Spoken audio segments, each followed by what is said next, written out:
here in the second turn of Crusoe's planet, decided to shake things up a little bit. First of all, the turn order changed. Now, you can see it's all kind of in order. That was randomized, though. It wasn't like I just shifted it to or something, although that's the effect.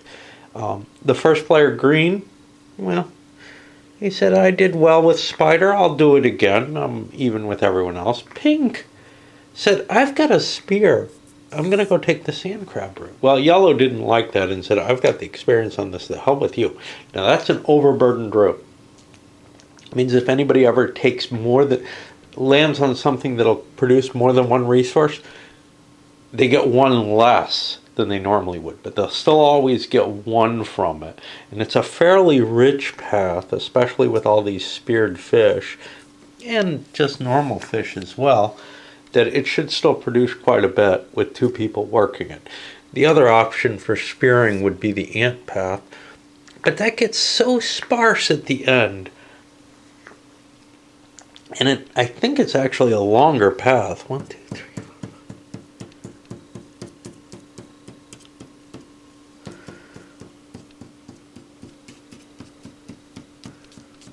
Yeah, it's a couple spaces longer, so there's a possibility you might lose out on some leisure that you would otherwise want. So, Yellow is going down that path as well, and it's not unreasonable that they're going to. This guy does not want to go to the radio path again. He's going for the bookworm path, get himself a spear. There's a good chance that people are going to lose their spears in hunting the fish. I think it's on a 1 or 2 you lose it. I don't remember for sure. Now I'm considering, there are no rules for this in the game, which is switching economic and political model.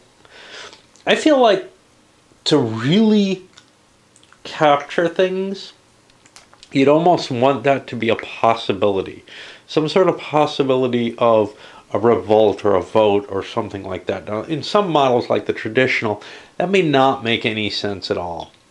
The traditional is a weird sort of model just to play out and see what's going on. I'm kind of saddened because I see Hello Gregor actually covered this particular model as well. This is sort of the default, you know, the most game-like of them all, where you've got freedom to cut your deals, etc.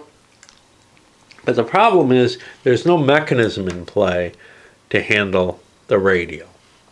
There's no government to help enforce people taking these somewhat altruistic tasks. Some of the other governments, say the socialist ones,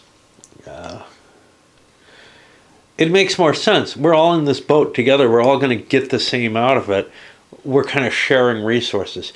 So you'll see different kinds of competition, etc., happening in these, depending on what you choose to do. Some of them, the goal might not be so much making everyone survive. For example, this one. You want to come out, you want to survive. Whether or not it's nice to have other people survive, geez, I don't know. You know, but in general, having more people kind of helps your chances of obtaining more radios in the long term. And as the game progresses, you might want to kill someone off to improve your chances of those radios working. That's kind of weird, but that's definitely a factor in this game, is that your chance of survival may be improved by killing someone at a later point in the game, especially if you've got a good path worked out, maybe a stockpile of spears or whatever. Anyway, I guess we'll start off on this one and see what this round brings. What I was talking about with the government. So what I may end up doing is allowing people to investigate different governments in this one playing. Whether or not you want to do that in a game, I don't know, but I almost feel like if you had a group of people, they could come to some sort of agreement, let's institute a government. There's no rules for that in the game, but it seems like it would be pretty easy to do if you simply, used the Athenian democracy model and said, well, we're all even right now, And we all got to work together, and we got to pull together. And if that's not working, try to seek something else that, better enhances the chances of survival for the group as a whole, or for any single member, really, because it's getting those produced that's a requirement. And it may be that you decide, without a government, nobody's going to start producing radios. That's what's happened. One person said, I was the guy who produced the radios and I got screwed in it, and I'm not going to take that path again unless, the government helps me, unless the community comes together to help me in some way. And the core mechanism of trading in this does not favor that. Basically, you're reliant on charity from the other players who probably have an interest in getting those radios built, the signals captured, whatever you want to call it. But they don't have a real interest in being the person who does it, if they can give you a minimal value for it. Now, in the traditional, the Firefly is the top of the heap. He's the guy who has to be served. I think it's the sand crab who's the next down. No, it's the grasshopper who's the next down, who gets the tax or whatever. It's just this weird organization that really is kind of neat. No new radios produced here. And here, Green has managed another gem, some laziness, and a bunch of eggs. Eggs are valuable. Nobody else has collected any of them. Bunch of fish over here. And fish are kind of valuable because nobody else has them. You might be able to trade them 2 for 1 and still have huge edibles on his side. Salmon has done very well for himself. He didn't lose his spears. He took the fish. So there's some places where, for example, here, you can risk a spear to get 1 fish. He actually landed there, I think, and took a banana. I'm a banana. The tomato is a rarity. That might be tradable for something valuable, like a fish and maybe something else. Water's a little rare here, though. There's only 5 water for the 4 players. Of course, there are a couple of people willing to trade. This guy, most especially, is willing to trade a water. The people with 2, well, once you're down to 2, it becomes kind of, I kind of want something for that more than just 1 chit. So it's got to really, fill in. So I doubt that you're going to see a water traded for a banana, but you might see a water traded for a spear. Poor brown, purple, whatever he is, and black, did not end up with a good collection again this time. And I think we are going to switch governments. I think there's kind of an agreement that, hey, we're not going to get those radios built if and we don't start doing something about it. And maybe killing people might work, but on the other hand, so too might an idea like let's institute a market and see how that works. Let's see if that helps us in any way. The problem with the market in and of itself is that doesn't help. You need to add something where there's an actual government tax supporting the payment for these suckers. And that gets a little trickier. To invoke any sort of discussion to start a government involves having to play one of these. It takes another one to invoke violence. This guy's doing pretty well. He has a decent amount of leisure. He's willing to spend one to say, look, folks, we're not getting the radios. Let's figure out what we're going to establish. Now, this is going beyond the rules. The base rules say you get stuck with a government, basically. There's no way out of it. The only way out of it is try to fix what it's going to be. Now, he's going to try to angle for, hey, I'd like to be a dictator. I don't think that's going to float. But he would like some kind of compensation for having started this discussion. He's just given up. Well, he had 3 leisure. He's just given up a victory point to start this discussion about government. Again, I don't know how much people are willing to grant to him for that. Especially since poor Brown here did the radios and has ended up with kind of not the best of mixes, although he does have good food. He traded away a spear and I think a diamond, the diamond he collected before, for a fish and a water, which left this guy with only 1 water. There's really kind of this, well, water's only worth 1 victory point. It's not really worth drinking that stuff in quantity. It's better to save it because, as with this turn, we only ended up with producing the exact amount of water we needed because I think this guy had a water saved. So you kind of don't want to save up things. You kind of don't want to expend things unless you're getting a significant victory point advantage for doing so. In fact, some food might end up being stockpiled even. What do we have here? This guy has 1, 2, 3, 4 food. Well, that's not 4 types, four different food. We're talking a 1 point difference, but what if he saves a fish? Well, where's our depreciation there? Fish only keep on a 1, so he's probably going to eat all his food. But some things keep relatively well, like eggs and apple. Oh, those are apples, not tomatoes. Eggs and apples keep well. Whatever it is, they talk. I don't know if you can see it there, but there's other pictures that show them. Well, here's one. Anyway. There's, some commodities that might be worth holding on to. Like he might want to hold one of his eggs, although he tends to produce them going down the path he does. Anyway, I'll hold the debate over government, which could turn nasty. A lot of people have spears right now. The full commodity market works a little weird. In fact, the whole game has some sort of weirdnesses to it, which is that you can't really retain capital when you add this in.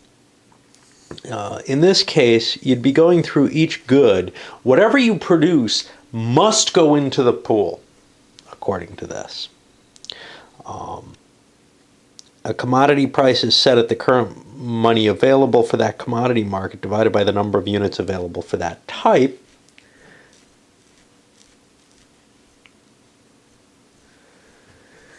And then the price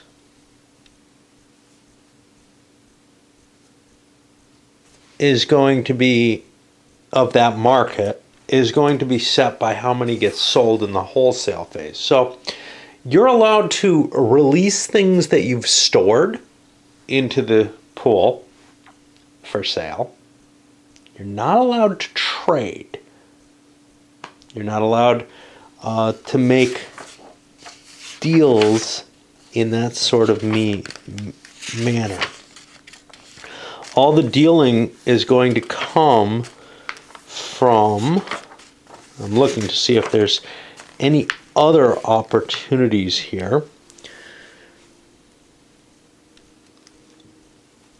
Maybe the libertarian. The government type is required merely for collection of taxes. If one is required, then the model is a particularly bad fit.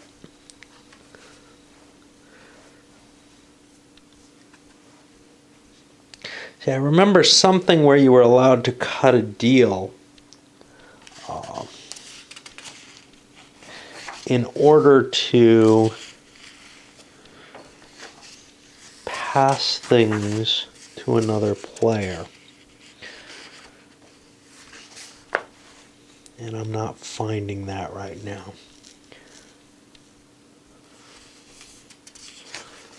version is this? Class warfare capitalism. Yeah, I'm gonna look to see if I can find something. See, what I don't like is I don't like the fact that you can't withhold goods. I feel like if you have things that you want, or for that matter, if you want to corner the market, you should be allowed to. We are looking at basically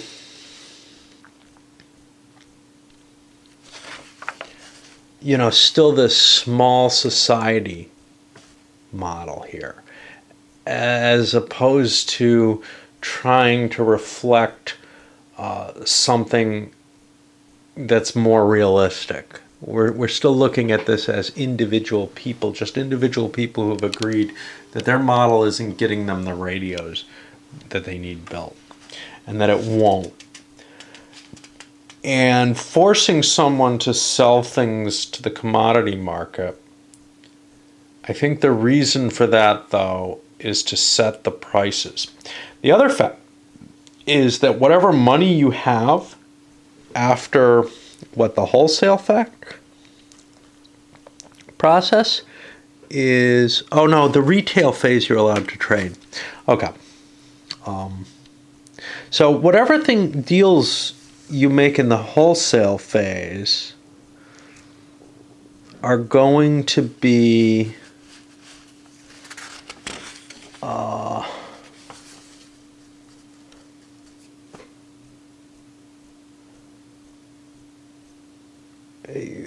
once you're out of cash for that, all the money is discarded. So if you don't use your cash in a particular turn, you don't get to hold on to it.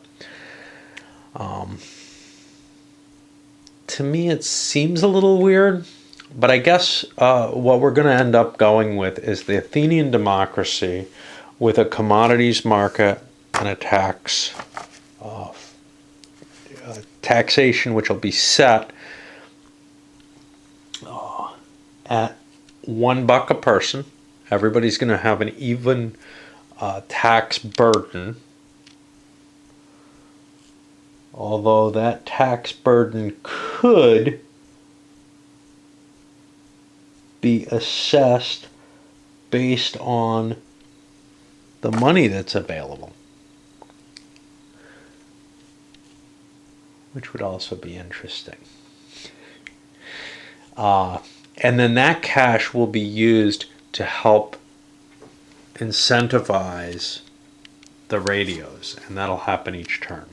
You'll see kind of how this works, but basically everybody's production, I'm going to play it by the book, as it were.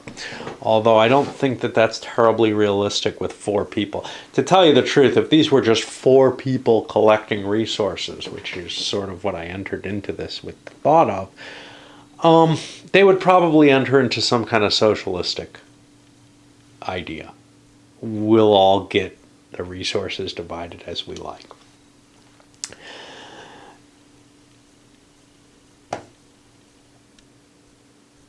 This guy's not terribly thrilled with that because his experience is along a track that he finds particularly useful.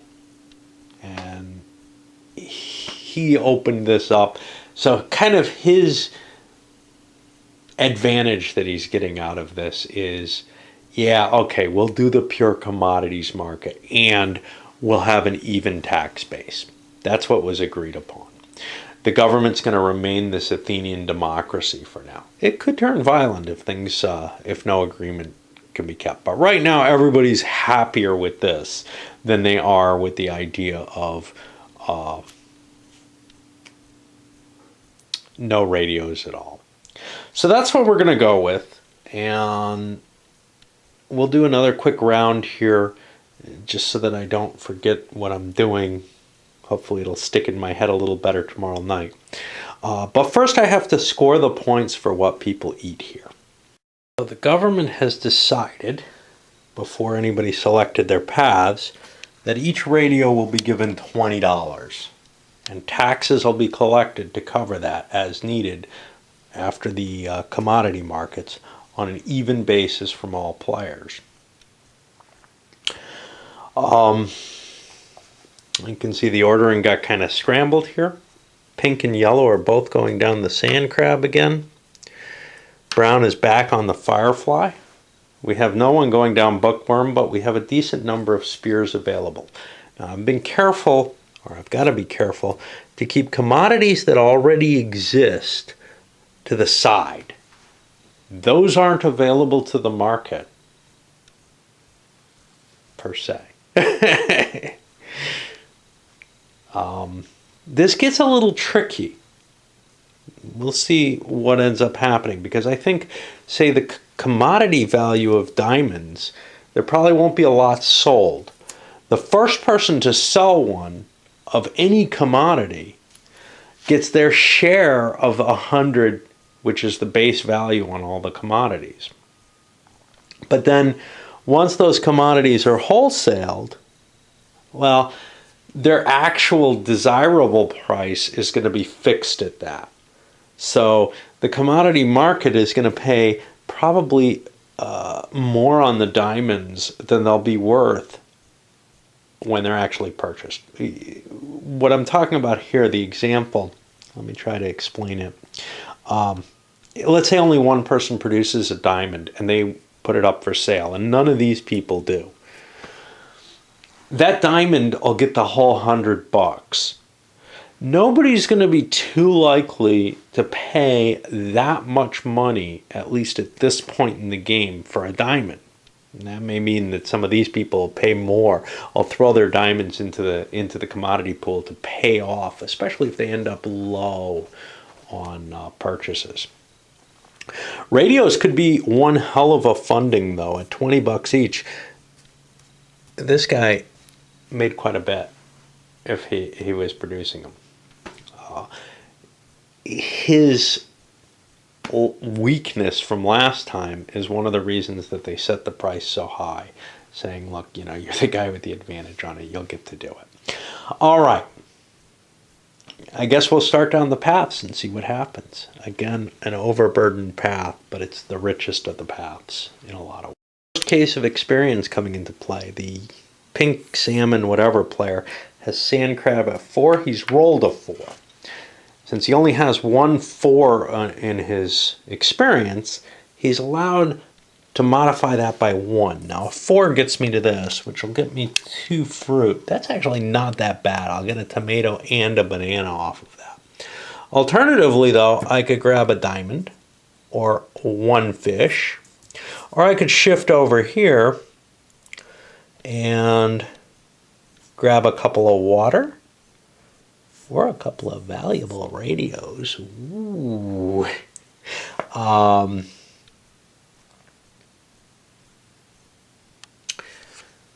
Well, 1 radio.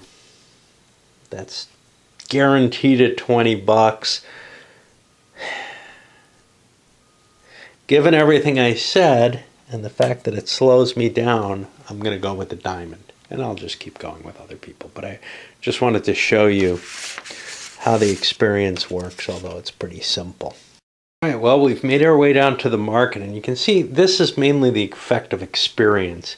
Get a lot more production everywhere. There's a real shortage in water, though. Once again, we're right at producing exactly what we need. Now, yellow has an extra water. At this point, I've got to start figuring out the cash, and I think I want to use some play money or something to track cash. I could clearly do it on paper, but I'm writing a lot of information down each turn. We may be ending the game here. As you can see, we've got a lot of radio production here. He's going to be getting a pile of cash off that, but he's got to buy everything he needs. He has nothing, basically. Okay, so water is the most elastic for whatever reason. Does it always disappear? Have I been screwing up? I don't know. It seems to me that water is fairly easy to store, so I'm not going to worry too much about that. So there's $100 worth of water, and 2 people have 2 water each. So what's going to happen is there's going to be a common pool of 4 water, and each of these guys get $50. And I'll just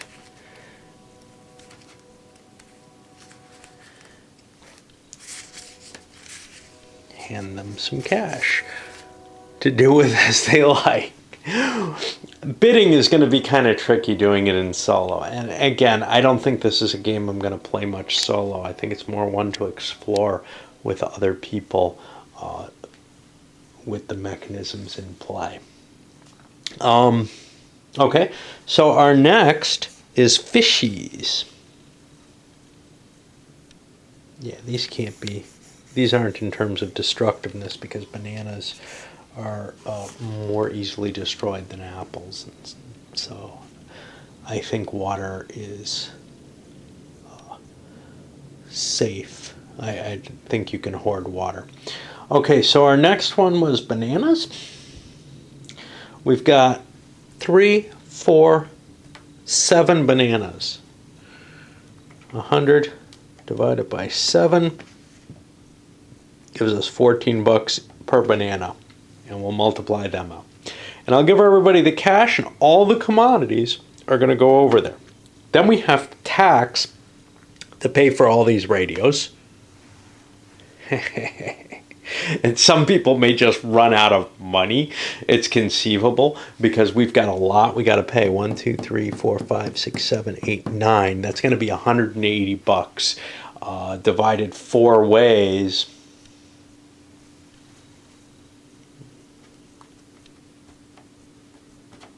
Is 45.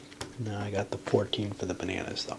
So I'll hand out the cash for the different commodities. Obviously, you can see some people tried to produce things kind of more rare, things that had more rarity. So for example, this guy produced a diamond for 100 bucks. Now,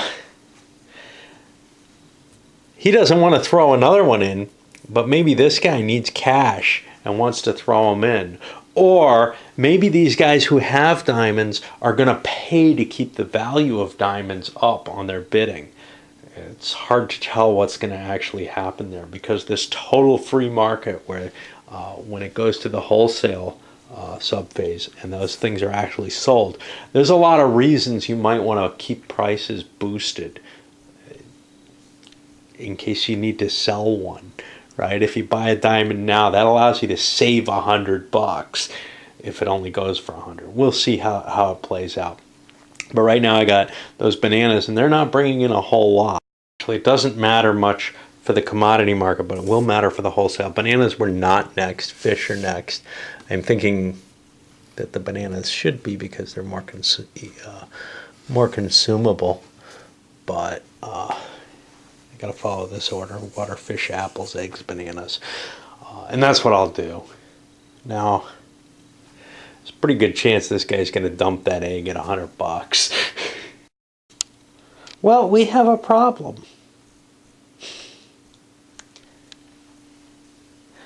The tax burden should be 45 bucks a person. This guy has no cash. There's no clear solution to that situation. Obviously, he can't pay his taxes. And just as obviously, there's nothing we can do about it. We're committed to that 20 bucks. We must pay that. So I think the only reasonable solution to that, and this will be put to the government, which has to vote it, is instead of 45 per person, it's 60 per person to the people with cash. And there's a lot of grumbling going on about that. After taxes and then the payoffs to get the radios into play, this guy has 20, 40, 60, 70, 80, 96 bucks, I think. This guy's got 140 for his huge radio pull. This one has 280, but remember, he did throw 100 in by pulling something out of his reserves. Nobody's selling spears. A couple of spears were lost this turn. This guy probably should have, but by not doing so, he saved his tax burden, and he's got these in reserve, which means he can still trade them with one of the two people next to him. Now, only one of them's interested in spears, but would really kind of need one, to tell you the truth. Now we go to the wholesale phase, and at this point, we're going to open up bidding on water. Now, this is done secret bidding, right? Some people might be interested in having more than what they need in water. In particular, if they can kill off some of the remaining population, there's a good chance that we're going to make it out this turn. That's intriguing, especially if you happen to be one of the guys holding a spear. So there's some decision here that people have to make as to, do they want to bid on more than one water? And how much is it worth? That water is pretty damn valuable at this point. However, you still need cash to buy other things. And if you want 2 water, you might be bidding less than someone bids for 1 water, right?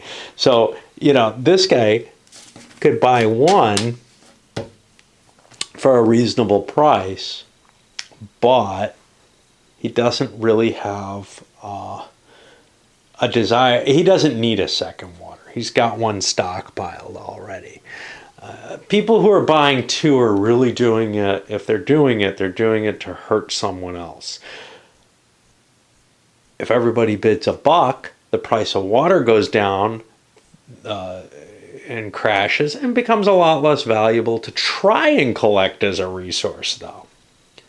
Always an interesting thing. Someone will probably collect some, but scarcity doesn't necessarily drive the price here, which can mean some very weird things. And they actually go into how sometimes something's price going up drives its demand, and all kind of weird things that happen in real markets that the game can that bothered the designer when he wrote it and when he first play tested and saw what was happening. But then when he looked at some of the behavior in some markets, he decided, I think it's better not to tinker with it, that the core principle here is actually right, and that these anomalies do actually happen, that economics isn't as clean and pure as sometimes is put as this straight supply and demand type phenomenon.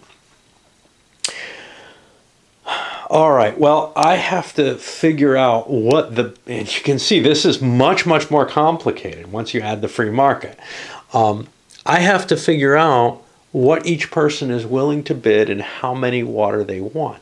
And remember, if they can get more than 1, they can trade it to someone.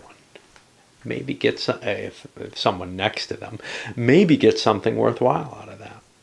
Let's see. Okay, so the initial bidding, the way I'm representing this, and I think you bid each good, one at a time. So you make your bid.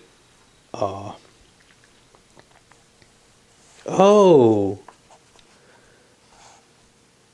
shit. This is more complicated than I thought it was. Oh boy. Alright. So you make a list of bids. So like you'd bid 1 at 15, 2 at 12, etc.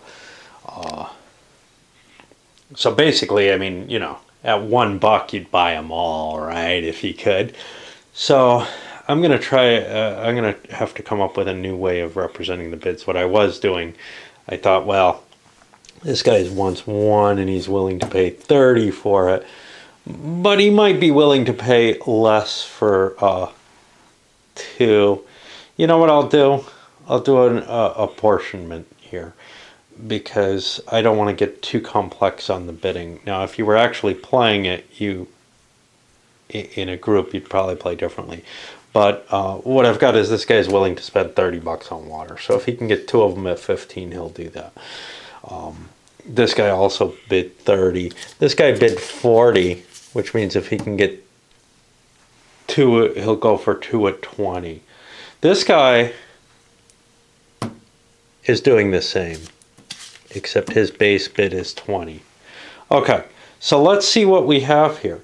The first bid that's important, we'd start at some number, like anybody going to bid 100, 99, 98.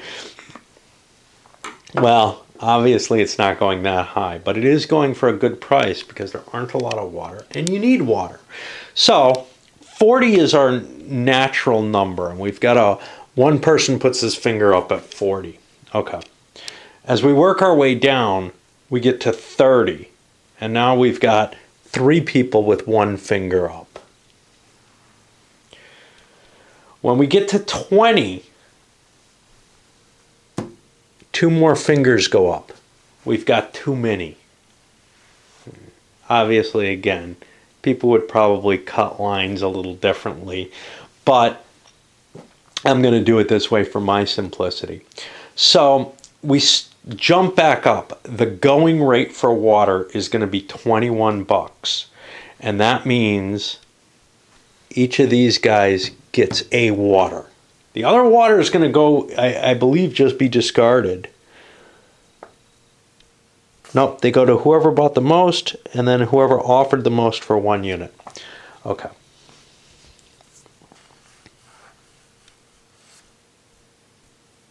For free? I don't think they're going to go for free. I think he has the option to buy the second one at 21. Otherwise, that skews with the price. And he will take that. So what we've got is a going price of 21 with this guy buying 2 of them. This guy not getting any, but he has this bonus. And the other 2 players getting 1 each. I'm not sure that's how it's supposed to go. I'm pretty sure, though, it doesn't make sense that leftover units would just go for free. That doesn't make a lot of sense. Alrighty, so 4 waters ended up sold at 21 bucks each, and they've been placed in their various places. That comes to 84 bucks. So somewhere, I start tracking the water market.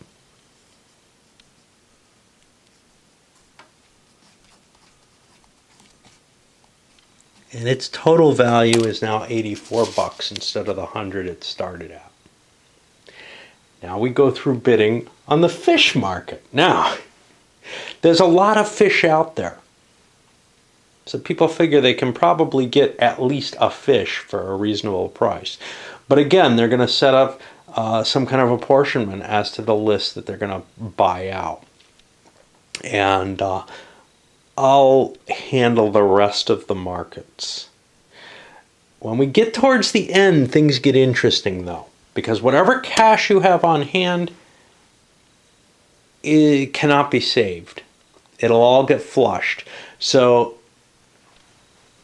these last few items, you want to make sure that you're out of money by the end of this whole thing, or else you're throwing money away. Now, if you've only got a couple of bucks left or something, that's not going to mean much. But as it stands, you've got to try to get your resources that you need. And it looks to me like you can get a fish, an apple, and a banana probably pretty cheaply. The danger is people might be saving for these rarer items and might end up not getting anything and actually losing cash that they would otherwise have there. But those items are victory points, right? That's what they really come down to. On the other hand, somebody might try to corner the market in one of these. If you can grab many of the fish, you have some tradable, valuable items that you can exchange with the people next to you, maybe for fruits, maybe for something else of value. Hard to tell. All the commodities were sold out, and I had to do some jiggling around with people because of the offer rule that I have with things. Bananas in particular, they went for 11 bucks each, which came out to 77 bucks. But not everybody in order wanted to pay for the rest of the load of bananas. And in fact, what it turned out was the guy who bid the least for them ended up getting an extra one, where somebody who bid the most only got one because he didn't have enough cash on hand for the rest. The diamond went for 145. That was what he had left over. Everybody just bid everything they had at that point because the rest of the money's just going away. None of it makes a difference. That kind of disturbs me. I feel like if you have capital like that, It should be usable for something. I'm not sure what. I'm not sure why it disappears.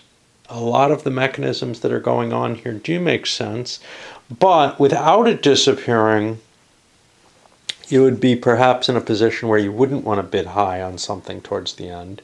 You would just want to bid higher than everyone else. And if you were tracking their money, you would know what they had. It's open information, so conceivably you could do that.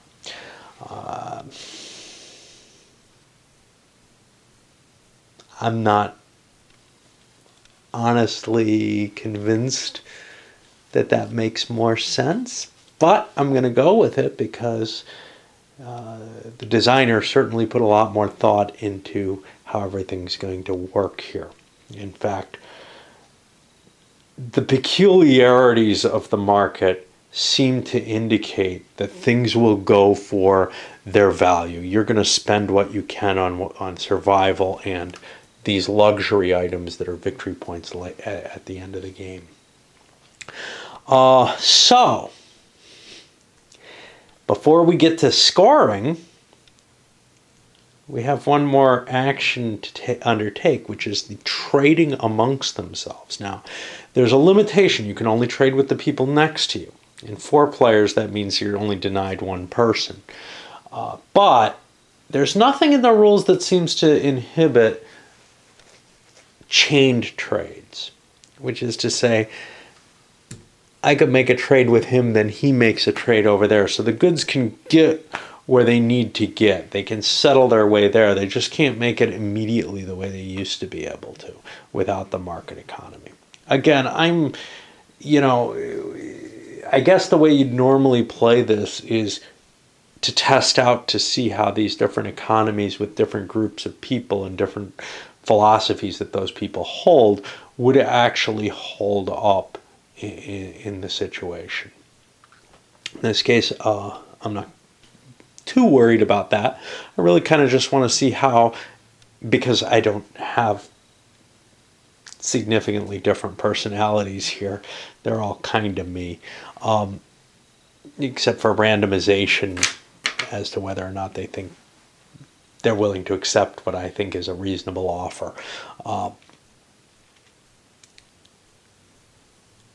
So everybody really has what they need at this point. The only thing that maybe is up for sale is this spear. Is of great interest to him. But he's not sitting on a lot of really good stuff. And on top of that, a spear might be very valuable at this point. There's some consideration of, what if we kill 2 people? We have a much better chance of surviving if we do that. We'll see. Anyway, at this point, I'm going to look and see if there are any trades, and then if there are not, we'll go up to the crash site and consume. I think that's the order. It doesn't really matter. The consumption, I believe, happens very shortly before government comes into play. Not before government comes into play. It's important that it happen after, because you have to spend your leisure in order to start a government action and then start a violence action. Interesting progression there. Which means if you win the violence action, you have the goods to divide up, and that's more yummies to eat. I think it's fairly likely that we're going to see a bit of murder coming. All right. Good old Brown here is going to expend one of his leisures. And his argument is, there's too much money over here with all those diamonds. And, hey, Pink, wouldn't you like to get rid of your competition over on the sand crab track? We're probably going to escape here. Tell you what, we'll share the diamonds. I'll get 2 of them, you get 1. Hey, wait, that doesn't sound fair. Yeah, but you're going to get the grapes out of this, which is going to give you an increment in food. You're also doing better than me in victory points. I just want to make sure that we survive. And I think the best way of making sure that we survive and that we don't end up being the ones getting eaten or whatever is to try and work together and to kill off the other players. So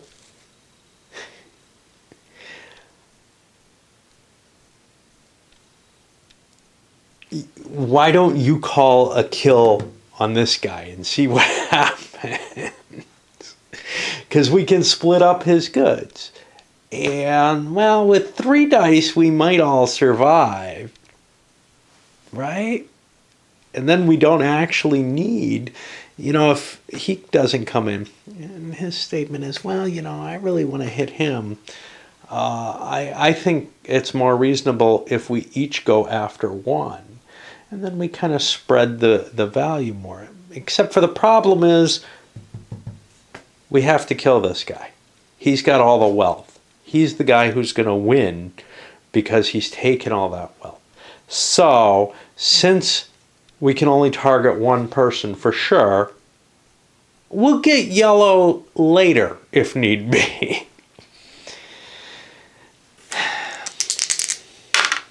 It's a convincing argument. And pink decides to attack green. Now, the question here is, yellow can join in. Unfortunately, a majority gets to decide how to divide the spoils, if I'm correct. So that's not going to help him.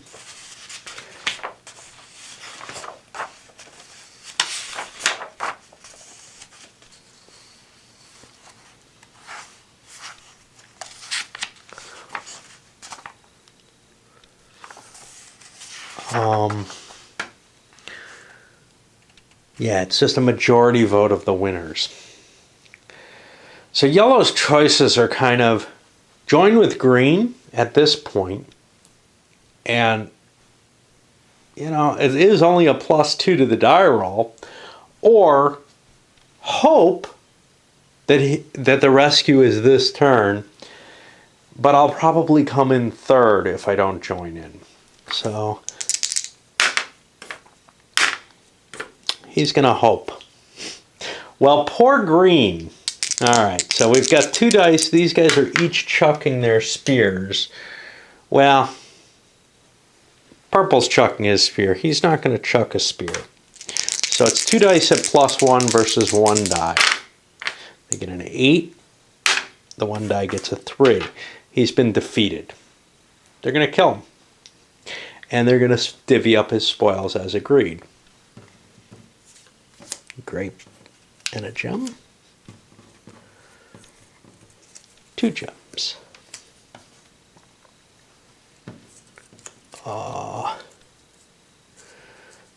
Let's divvy up the rest. The leisure you can't capture. There's 7 more pieces. I feel like the gem was the bigger advantage. So I'll let him pick his next piece in addition.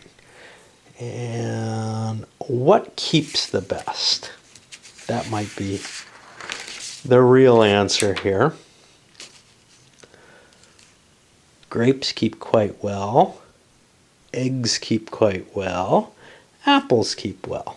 So he'll take an apple, a grape and an apple. Well, water keeps very well.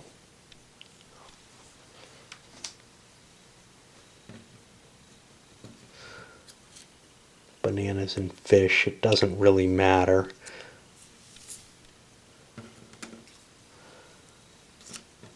Banana.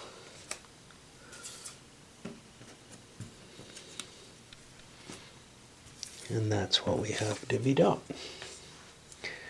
And we'll get rid of card number 4 here. And now it's time to eat. Well, they don't get to eat him, but they eat all his stuff. And we should see a significant amount of happiness coming from having executed him. Alright, the reserved resources, I've moved over to the right-hand side. There are some things that need to be checked to see if they stay. In particular, we have an apple and a grape. First the apple, it stays, the grape. The grape goes away. Now, that was a victory point that I could have eaten. Over here, all he has is an apple. I thought, oops, the apple goes away. I thought the grape lasted on larger numbers than it did. My mistake. And he gets to keep his apple. Now we're up to the radio. And we're looking at the top 40, which is the little music symbol. And we have 6 of those and only 3 dice to roll. Well, we're over 6. Which means we go to another turn. And, well, we ate someone. That's always a pity, but... Now we're down to 3 people. And the government has to decide how much radio parts are worth. Something I'll do tomorrow. But I'm going to load this sucker up. We'll see if yellow can survive. He has one advantage, which is we're at a lower number of people now. So some of the big advantage to getting rid of a person is gone. It may be more appealing to try to get rid of, I don't know, one of these two. Increase your chance of survival. Who knows what the deal's going to end up as. At this point, though, yellow's got spears, and that's kind of dangerous. All right, I'm going to load this one up, and tomorrow we'll see where else we get to go. But after 3 turns, pink's in the lead with 3 victory points from food, and brown and yellow are kind of tinkering down there, but there's a lot of victory points in gems there. The problem is if you get down to 2, maybe it's time to do a duel then, right? Chances are you can survive, and well, you know, you don't need all this silly government stuff once you're down to 1 person, right? You can just declare that's all bullshit, because it doesn't make any sense with just 1 person anymore. Becomes the rugged individualist. All right, up it goes.